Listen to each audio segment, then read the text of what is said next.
আল্লাহ ক্ষমতা, এই যে ক্ষমতা, এটার বাটন দিয়ে দিয়েছে জ্ঞানের কাছে। ক্ষমতা অর্জিত হবে, এটার বাটন, কোন বাটন চাপলে অর্জিত হবে? একটু বলেন না যে কোন বাটন? জ্ঞান। একটু জোরে বলেন, কোন বাটন? জ্ঞান।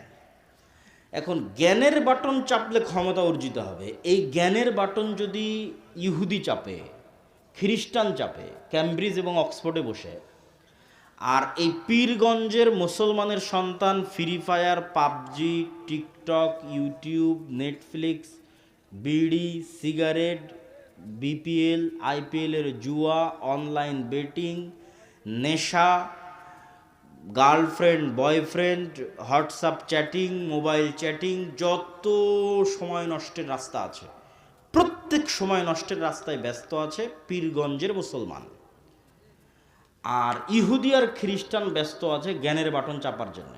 তখন আল্লাহ ইহুদি খ্রিস্টানকে বলবে, থাম থাম, তোদের ক্ষমতা দিব না, আমার একটা মদঘর জুয়াখোর বান্দা আছে, ওকে ক্ষমতা দিব।